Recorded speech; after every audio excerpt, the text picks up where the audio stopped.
Okay, let me make just a little heads up for all you visitors. We love it that you're here. If you don't mind, we're just going to go ahead and sail. We're just going to go ahead and do our stuff. But what I'm asking you to do is be in the receive mode.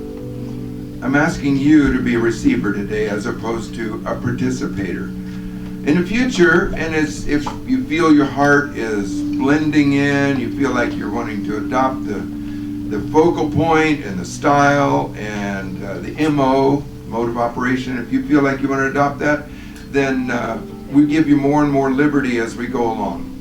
The thing is, we're a little different in that we're probably not going to just spend time on healing for the sick and prophesying over the needy. Not that that's bad. We love that. We love that big time. Our agenda, though, is learn how to live above the line. So if you want to pray for the sick, if you have sickness that needs to be prayed for, find somebody at lunch. Find somebody at lunch and go after it with a vengeance. Go after it. You know, we were quoting with Larry earlier. This verse says, the kingdom of heaven suffers violent, and violent men and women take heaven by force. In other words, they won't be denied. They won't let the devil deny them. They're going to go after whatever the promises of God are. So, if you need praying for or whatever, do that at lunch or afterwards, or come early and find somebody and do it then. But during this meeting, we're going after the ascended life realities, learning how to live in the heavenlies. Doesn't mean anything is less than that. Doesn't mean that at all.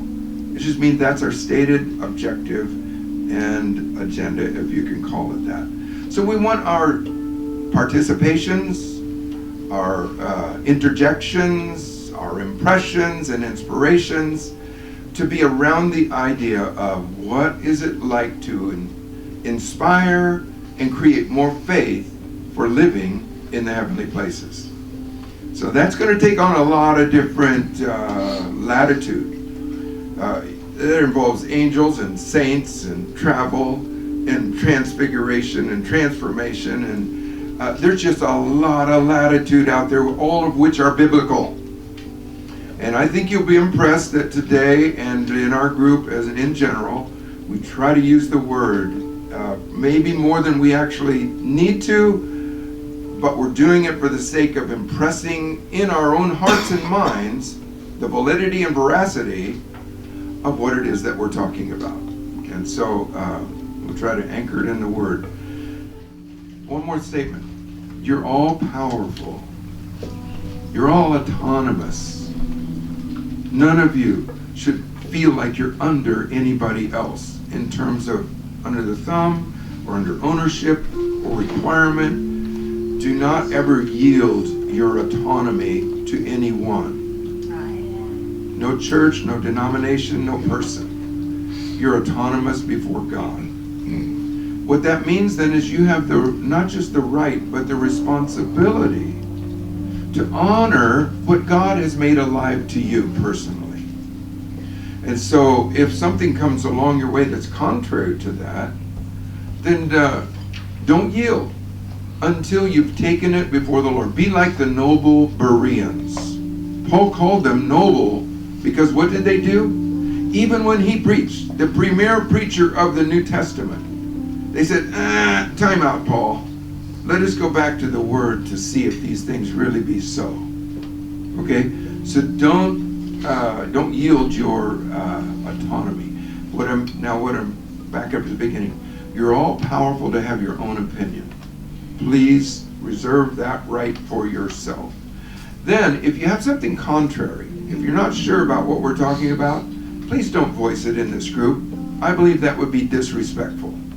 At least in this house, under this roof, that would be disrespectful.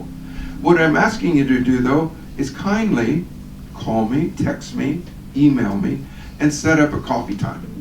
I would be happy, delighted, because actually I want somebody to be the devil's advocate once in a while and say, now wait a minute, Mark, are you sure what you really believe is going to hold water? Take a shot at it. I'd like to know if it's vulnerable.